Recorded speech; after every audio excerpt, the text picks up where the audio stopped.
नमस्कार दोस्तों, मैं जेके चौरसिया स्वागत करता हूं आप सभी साथियों का आपके अपने चैनल एक्सीलेंट गुरुकुल में। साथियों, आज की इस वीडियो में हम लोग देखने वाले हैं आपका जो अध्याय अप्लाइड केमिस्ट्री का अध्याय 1 है, परमाणु संरचना। इसमें हम लोग पढ़ेंगे आज डाल्टन का परमाणु मॉडल। तो आइए देखते हैं हम लोग डाल्टन का परमाणु मॉडल।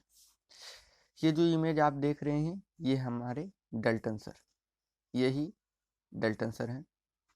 और इन्होंने 1803 में एक जितने इन्होंने अपने आसपास की चीज़ें देखे थे, जितने एक्सपेरिमेंट उनके टाइम पे हुए थे, जितने प्रयोग हुए थे, सबको निचोड़कर एक मॉडल तैयार किया। और उसी मॉडल को कहा जाता है डाल्टन का परमाणु मॉडल। तो आइए देखते हैं कि डाल्टन सर ने उन चीज़ों को कैसे कैसे किन चीज़ों को क्या क्या बताया था। तो आइए देखते हैं हम लोग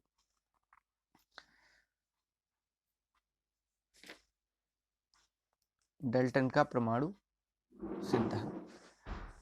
तो डाल्टन का परमाणु सिद्धांत यह था कि रासायनिक संयोग के नियमों के आधार पर, जो रासायनिक संयोग होते हैं उनके नियमों के आधार पर वैज्ञानिक, इनका नाम कहीं कहीं लिखा रहता है जॉन डाल्टन ने 1803 में अपना परमाणु सिद्धांत प्रतिपादित किया।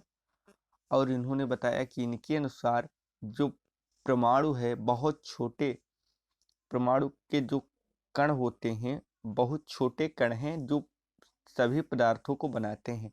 आप अपने आसपास में जितने भी पदार्थ देखते हैं, चाहे वो कोई भी चीज़ हो, कुर्सी हो, मेज हो, कुछ भी हो, मान लो कोई भी पदार्थ हो, तो इन्होंने बताया था कि वो पदार्थ जो होते हैं वो छोटे छोटे कणों से मिलकर बने होते हैं। ये पहला पॉइंट इन्होंने बताया था जॉन डाल्टन सर ने। ठीक।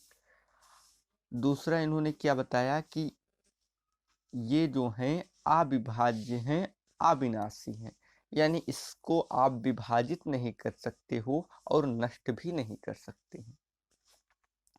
ये उनका, मान लो कोई भी पदार्थ है तो आप इसका जो छोटा छोटा जो परमाणु है, इसको आप नष्ट नहीं कर सकते हो और ना ही इसको विभाजित कर सकते हो। ये डाल्टन सर ने बताया था। ये इनका दूसरा पॉइंट था। तीसरा इन्होंने क्या बताया था कि किसी भी तत्व के सभी परमाणुओं का द्रव्यमान और रासायनिक गुण समान होंगे। किसी पदार्थों के सभी परमाणुओं का, जैसे मान लो अगर हमने लिया हाइड्रोजन, ठीक, तो इसके जितने भी परमाणु होंगे, ठीक, अब मान लो कोई हाइड्रोजन एटम है तो इसमें जितने छोटे छोटे कण होंगे, छोटे छोटे जितने भी कण होंगे, उन सभी कणों का जो द्रव्यमान है, जो जो परमाणु होंगे उनका सबका द्रव्यमान और रासायनिक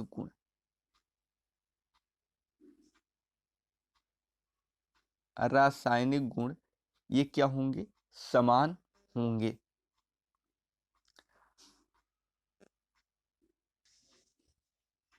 साथियों, तीसरा पॉइंट इनका था, क्या था कि विभिन्न तत्वों को एक निश्चित अनुपात में जोड़ने पर ही यौगिक बनते हैं। तो विभिन्न पदार्थों को, जैसे मान लो आपको जल बनाना है, जल, तो अब क्या बनाना है आपको? H2O। ठीक, तो आप H2O को कैसे बनाओगे? आप हाइड्रोजन लोगे प्लस ऑक्सीजन लोगे, लेकिन इनको क्या करना पड़ेगा? एक निश्चित अनुपात में लेना पड़ेगा आपको। इनको 1:8 में करोगे तभी ये जल बनेगा, वरना कुछ और बन जाएगा लेकिन जल नहीं बनेगा। तो यही जो अनुपात होता है, उन्हें इसी को उन्होंने कहा कि विभिन्न तत्वों को एक निश्चित अनुपात में जोड़ने पर ही यौगिक बनते हैं। ये उनका चौथा इंपॉर्टेंट पॉइंट था। लेकिन बाद में क्या हुआ? परिवर्तन ही संसार का नियम है और धीरे धीरे परिस्थितियां बदलती गई, नए नए वैज्ञानिक आने लगे, नए नए प्रयोग होते रहे। तो उसमें क्या हुआ? डाल्टन साहब का परमाणु मॉडल जो है वो फेल हो गया और उसमें दोष निकाले गए, उसमें कमियां निकाली गई। तो क्या थी कमियां? यह निम्नलिखित की व्याख्या करने में असफल रहा। इनका जो मॉडल था, विभिन्न तत्वों के परमाणुओं का परस्पर संयोग करना, जो विभिन्न पदार्थ के जो विभिन्न तत्वों के परमाणुओं का परस्पर संयोग है करना है, इस पर इन्होंने,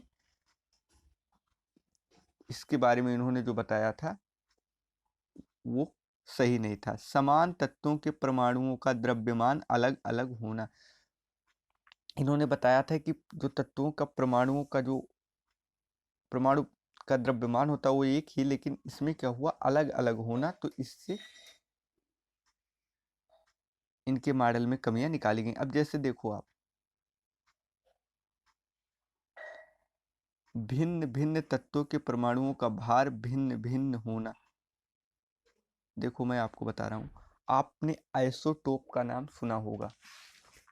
आइसोटोप जिन्हें हम क्या कहते हैं, समस्थानिक। इसको हम आगे पढ़ेंगे, लेकिन मैं आपको समझाने के लिए बता रहा हूँ।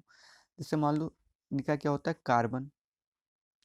तो कार्बन का एटॉमिक मास जो होता है वो होता है 12, फिर कार्बन का 13, फिर कार्बन का 14। तो इसमें जो है एटॉमिक मास जो है वो अलग अलग है, लेकिन जो इनका परमाणु क्रमांक है वो सबका 6 ही है। ठीक, तो इस चीज को इन्होंने, समान तत्वों के परमाणुओं का जो द्रव्यमान है वो अलग अलग होना, इस पर भी इनकी जो थ्योरी थी, जो मॉडल था, वो फेल हो गया था। अब आपको मैं बता रहा हूँ कि परमाणुओं का स्वतंत्र अवस्था में नहीं रहना, जो परमाणुओं का स्वतंत्र अवस्था में नहीं रहना, ये भी डाल्टन के परमाणु मॉडल के दोष थे। तो साथियों, मैं उम्मीद करता हूँ ये सेशन आप लोगों को बहुत अच्छे से समझ में आया होगा। अगर आप लोगों को हमारी वीडियो पसंद आ रही है तो आप इसको लाइक करिए और ज़्यादा से ज़्यादा शेयर करिए, जिससे और लोगों को भी फायदा मिल सके। साथ ही साथ जिन साथियों को पीडीएफ नोट चाहिए वो हमारे टेलीग्राम ग्रुप को ज्वाइन कर लें। वहाँ हमारे द्वारा लिखी गई सारी हस्तलिखित पीडीएफ एवं आपके बुक के पीडीएफ, जितने भी आपके ज़रूरत की चीज़ें हैं वो सब आपको टेलीग्राम पर बिल्कुल फ्री में मिल जा रही हैं। तो आज ही आप लोग टेलीग्राम प्ले स्टोर से डाउनलोड करें, साथ ही साथ वीडियो को लाइक करें, शेयर करें। और हम इसी के साथ मैं आप लोगों से विदा लेता हूं। आपसे मिलेंगे अगली वीडियो में एक नए टॉपिक के साथ। तब तक के लिए नमस्कार, जय हिंद, जय भारत।